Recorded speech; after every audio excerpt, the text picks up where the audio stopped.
Assalamualaikum warahmatullahi wabarakatuh. Selamat siang teman-teman dan salam sejahtera untuk kita semua. Kembali lagi nih di talk show Harta Tahta Piutang, di mana teman berutang ketika ditagih dia menghilang. Jadi teman-teman apa kabarnya? Baik ya, Alhamdulillah. Tak bosan-bosan kami akan selalu mengingatkan teman-teman bahwa kita masih dalam masa pandemi COVID-19. Dan kami harap selama pandemi ini teman-teman semuanya mematuhi protokol kesehatan ya. Jadi senang sekali. Perkenalkan saya Ridho Rahmatullah yang akan membantu sesi talk show pada kesempatan siang hari ini di Harta Tahta Piutang. Nah, di sesi talk show yang kedua ini, kita akan membahas tentang recording proses ya teman-teman. Berbicara soal recording proses nih, tentu saja kita akan membahas tentang aktivitas yang diperlukan untuk mencatat transaksi-transaksi yang telah diidentifikasi secara kronologis dan juga sistematis dengan dasar pencatatannya itu dari bukti transaksi berkaitan dengan akun, tahapan-tahapan dalam proses pencatatan dan juga neraca saldo. Sebelumnya kita kan udah bahas nih apa itu akuntansi ya. Nah, sekarang pertanyaannya adalah apa sih akun itu? Terus juga bagaimana akun itu membantu dalam proses pencatatan? Kemudian bagaimana kegunaan debit dan kredit dalam proses pencatatan? Dan masih banyak lagi ya pertanyaannya. Nah, pada kesempatan kali ini itu semua bakal dibahas nih sama narasumber kita yang udah hadir pada hari ini. Dengan para narasumber kita kali ini, mereka semua adalah mahasiswa dari Universitas Bengkulu, Prodi Akuntansi ya teman-teman. Ada Ayu Handayani. Halo Ayu, selamat datang. Halo, Redo. Oke. Dan juga ada Nanda Luki Fatona. Halo, selamat siang Nanda. Halo, selamat siang Redo. Oke. Dan juga ada Novriandi. Halo Novriandi, apa kabarnya? Alhamdulillah baik. Oke. Baik, sebelum kita mulai, tak lupa mengucapkan basmalah, Bismillahirrahmanirrahim. Dan langsung aja nih kita sambut dan beri tepuk tangan yang meriah untuk para narasumber kita juga dan juga buat untuk kita semua ya. Oke teman-teman, pemateri kita udah hadir di hadapan kita semua nih. Dan di sesi pertama, pemateri akan memaparkan penjelasannya berdasarkan pertanyaan-pertanyaan yang udah tim Harta Tata Piutang siapkan. Langsung aja nih kita ajukan pertanyaan pertamanya ya. Oke, untuk Novriandi dulu ya. Halo Nov. Halo. Oke, bisa gak sih Novriandi jelasin nih ke teman-teman yang lagi nonton video kita ini nih. Akun itu apa sih?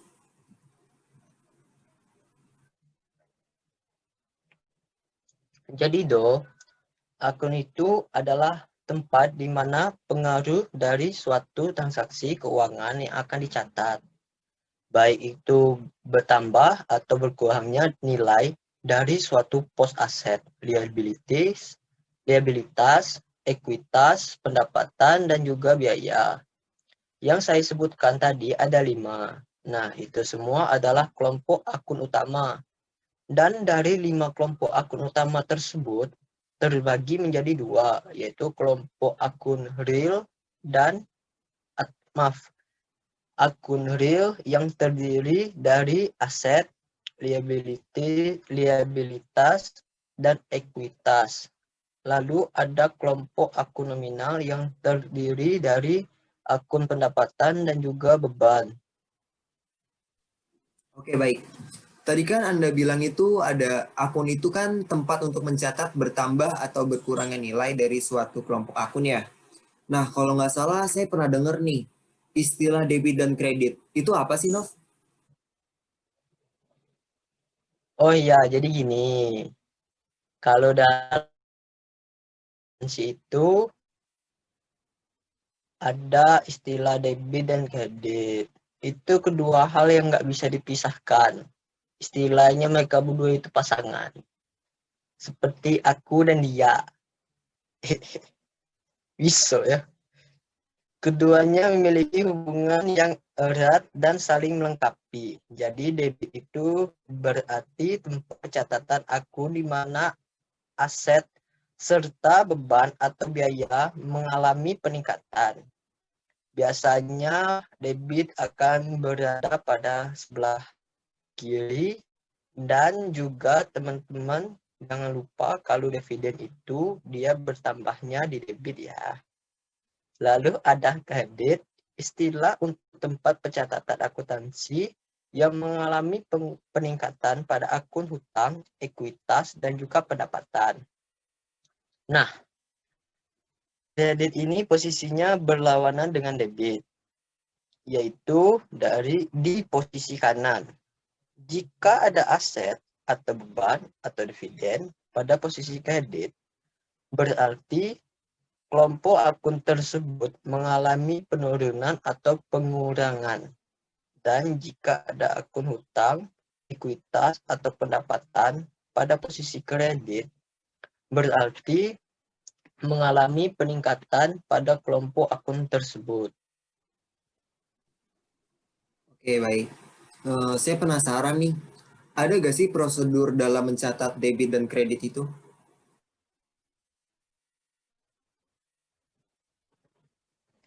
Tentu saja, of course, ada. Kita mengenalnya dengan double entry system, atau dengan kata lain, pencatatan ganda. Maksudnya, jadi setiap transaksi itu harus berpengaruh 2 atau lebih akun. 2 atau lebih akun agar memiliki nilai yang seimbang. Lalu, pencatatan dilakukan dengan mendebit dan mengkredit setidaknya melibatkan satu akun. Dan yang paling penting adalah nilai debit harus sama dengan nilai kredit. Oke, Nov. Misalnya jumlah nilai dari debit lebih besar dari kredit nih, ataupun sebaliknya itu bakal terjadi apa ya, Nov? Jika jumlah entry debit lebih besar dari jumlah entry kredit, maka akun akan memiliki saldo debit. Dan sebaliknya, jika jumlah entry kredit lebih besar dari jumlah entry debit, akun akan memiliki saldo kredit. Oh iya teman-teman, di awal tadi kan saya menjelaskan kelompok-kelompok akun. Jadi semua kelompok akun ini memiliki saldo normal ya, normalnya masing-masing. Oke, Nov. Bisa jelasin nggak tentang saldo normal dari masing-masing akun tersebut? Oh, tentu bisa. Pertama, saya akan menyebut kelompok akun yang bersaldo normal debit. Itu ada aset, beban atau biaya yang juga dividen. Dan juga ada kelompok akun yang bersaldo normal kredit. Itu ada kelompok akun liabilitas, ekuitas, dan pendapatan. Saya kira itu saja. Saya kira itu semua sudah menjelaskan apa itu akun dan juga debit kredit. Oke, terima kasih ya Novriandi yang telah memberikan penjelasan yang luar biasa. Jadi saya mau nanya ke Ayu Handayani Batubara nih. Halo Ayu, selamat siang Ayu. Halo, selamat siang, Redo. Gimana kabarnya Ayu? Alhamdulillah baik. Oke, jadi sesuai dengan tema kita kali ini kan recording proses ya. Ayu bisa Ya. jelasin nggak sih langkah-langkah apa saja dalam proses pencatatan itu? Nah, sebelumnya kan kita udah bahas di chapter atau sesi sebelumnya tentang accounting in action ya, Redo ya. Nah, kalau gitu, buat teman-teman yang udah nonton talk show sebelumnya dengan tema accounting in action pasti pada tahu dong ya kalau akuntansi itu terdiri dari 3 aktivitas utama. Dan buat teman-teman yang belum tahu mengenai ini, bisa dicek di video sebelumnya dengan tema Accounting in Action. Jadi, 3 kegiatan atau aktivitas utama itu terdiri dari pengidentifikasian, pencatatan, dan pelaporan.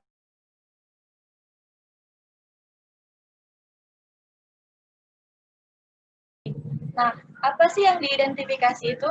Nah, yaitu berupa dokumen transaksi atau dokumen bisnis. Dokumen transaksi itu banyak ya, ada kwitansi penjualan, faktur debit atau kredit, ada nota debit atau kredit, ada cek, ada bilet giro, dan lain-lain. Jadi teman-teman harus mengidentifikasi dulu nih, baru kita catat ke dalam jurnal. Misalnya ada yang nanya, jurnal itu apa sih? Nah, jurnal itu buku atau tempat pencatatan entry yang asli, di mana transaksi dicatat secara kronologis dan sistematis. dan akan membantu mencegah atau menemukan kesalahan karena jumlah debit dan kredit dapat dengan mudah dibandingkan. Jurnal itu terbagi menjadi dua, yaitu jurnal umum dan jurnal khusus. Jurnal umum adalah sebuah jurnal yang digunakan untuk pencatatan segala jenis transaksi keuangan dalam suatu bisnis pada periode tertentu. Nah, sedangkan jurnal khususnya yaitu merupakan jurnal yang dikelompokkan secara khusus sesuai dengan jenis transaksinya. Jurnal khusus itu terdiri dari jurnal penjualan, jurnal pembelian, jurnal penerimaan kas, jurnal pengeluaran kas, dan jurnal umum. Oke, yuk. Kalau gitu gimana cara memasukkan data transaksi ke dalam jurnal, yuk? Nah, sebelum menjurnal atau memasukkan data transaksi ke dalam jurnal, saya ingin ingatkan kembali dengan apa yang Nopriadi jelaskan sebelumnya, bahwa setiap kelompok akun itu mempunyai saldo normal, baik itu di kredit atau di debit. Dan jika ada penambahan atau pengurangan nilai, maka saldo normal akan berpengaruh atau berkontradiksi atau berlawanan dari saldo normal tersebut. Untuk pencatatannya itu, kita harus menganalisis bukti transaksinya dulu nih. Dilihat tanggal terjadinya transaksi itu kapan, lalu akan mempengaruhi akun apa saja. Dan juga biasanya setiap akun itu memiliki referensi atau nomor akun. Lalu mencatat nilai yang tertera pada bukti transaksi. Dicatatnya dengan nilai yang sama pada setiap akun ya. Saya kasih ilustrasi sedikit. Misalnya kita membeli peralatan secara tunai senilai $1.000. Nah, pada tanggal 1 Desember 2020. Maka kita melakukan proses pencatatan di jurnal dengan pencatatan sebagai berikut. Akun equipment atau peralatan bertambah pada posisi debit senilai $1.000 dan akun cash berkurang pada posisi kredit senilai $1.000. Atau kalau kita biasanya lebih mudah menyebutnya dengan equipment $1.000 pada cash $1.000. Saya kasih ilustrasi lain. Misalnya pada 1 Desember 2020, perusahaan membeli peralatan senilai $1.000. Dibayar $700 dan sisanya akan dibayar pada bulan depan. Maka kita akan menjurnal dengan akun equipment atau peralatan bertambah pada posisi debit senilai $1.000. Akun cash berkurang pada posisi kredit senilai $700 dan akun account payable atau utang bertambah di posisi kredit senilai $300.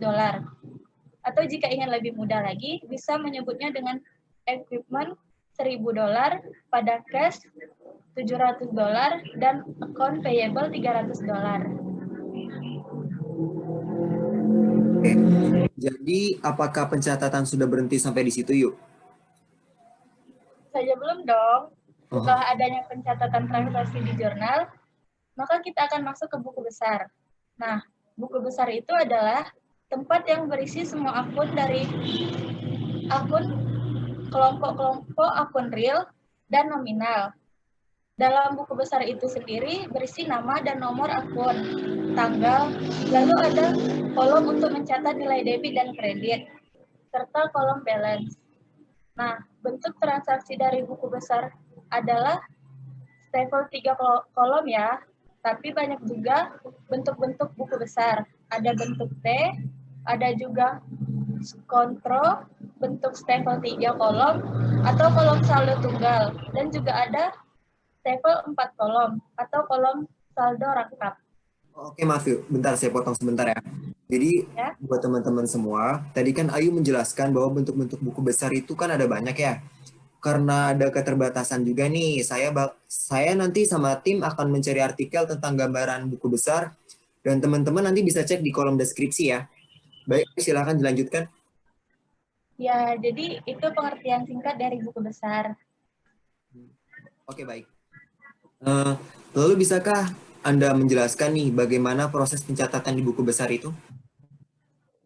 Nah, jadi teman-teman, caranya itu memindahkan informasi yang terdapat dalam entry jurnal ke buku besar masing-masing akun.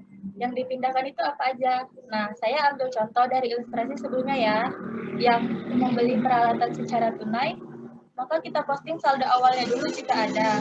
Tapi jika tidak ada saldo awalnya, maka langsung aja kita catat nilai yang tertera pada jurnal secara sistematis ke kolom balance buku besar.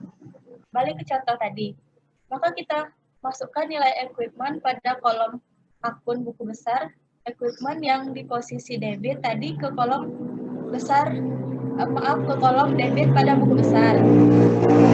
Dan masukkan nilai cash pada kolom akun buku besar, cash yang di posisi kredit tadi di kolom kredit pada buku besar. Ingat ya teman-teman, saya tekankan sekali lagi, harus sistematis sampai transaksi terakhir yang tertera di jurnal, itu semua harus dipindahkan ke buku besarnya masing-masing. Jadi, itulah tahap pencatatan ke buku besar. Setelah dibuat semua kolom buku besar pada masing-masing akun, maka selanjutnya dilakukan recording atau pencatatan ke trial balance atau neraca saldo yang akan dijelaskan lebih lanjut oleh Saudari Nanda. Oke, terima kasih atas penjelasannya Ayu yang cukup detail ya mengenai buku besar. Nah, sesuai kata Ayu barusan tadi nih ya, langsung aja kita tanya ke narasumber lainnya. Ada Nanda Luki Fatona. Halo Nanda. Ya, halo. Gimana kabarnya? Alhamdulillah, sehat. Oke, jadi tadi kan Ayu melontarkan penjelasannya ke Nanda ya, tentang proses pencatatan selanjutnya yaitu recording atau pencatatan ke neraca saldo. Setelah dilakukan dari proses pencatatan dari jurnal tadi yang dijelasin Ayu dan juga Noviandi tentang jurnal dan buku besar. Nah, coba untuk Nanda bisa jelasin nggak apa sih neraca saldo itu? Ya, halo Redo dan selamat siang teman-teman semuanya. Nah, jadi ini nih, sebelumnya kan sudah dijelaskan secara lengkap nih mengenai akun, debit kredit, jurnal, dan juga buku besar.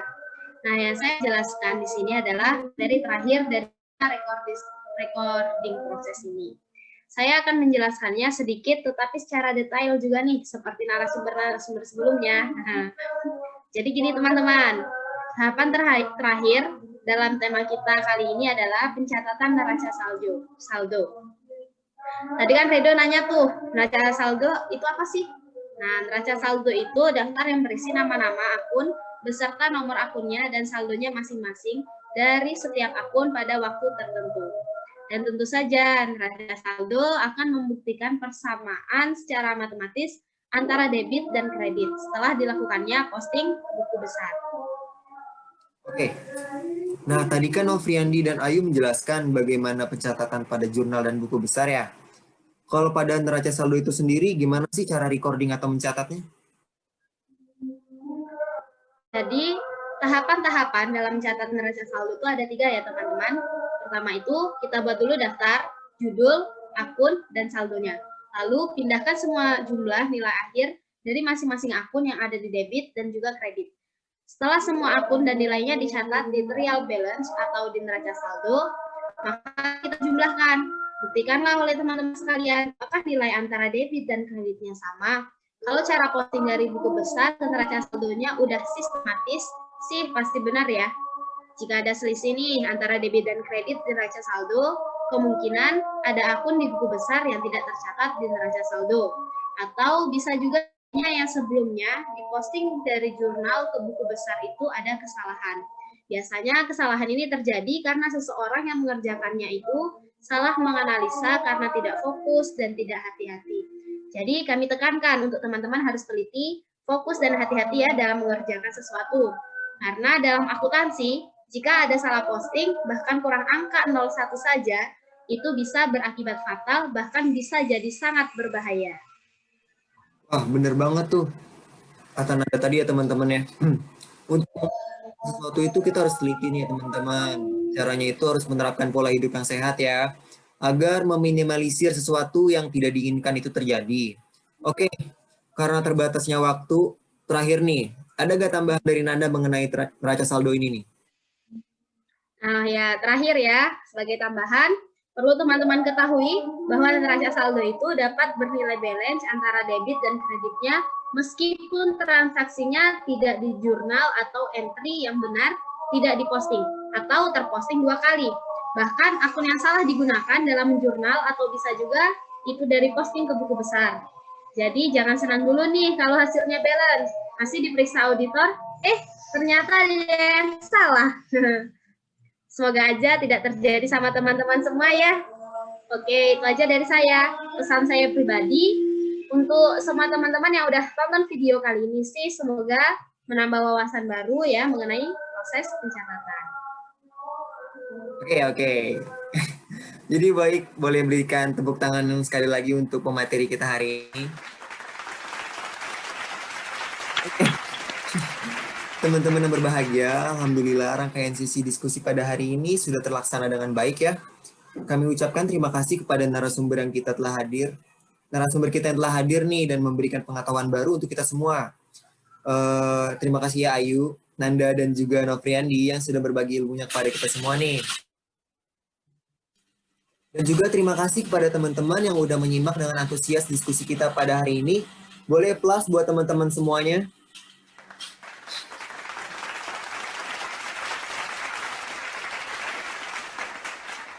Oke, jangan lupa di diskusi kita selanjutnya kita akan membahas tentang adjusting the accounts.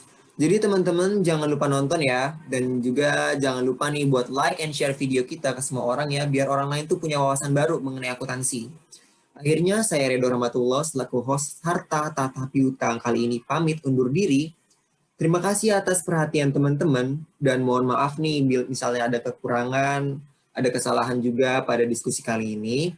Sampai jumpa di diskusi selanjutnya. Stay tune on Harta Tahta Piutang, di mana teman berutang ketika ditagih dia menghilang. Assalamualaikum warahmatullahi wabarakatuh.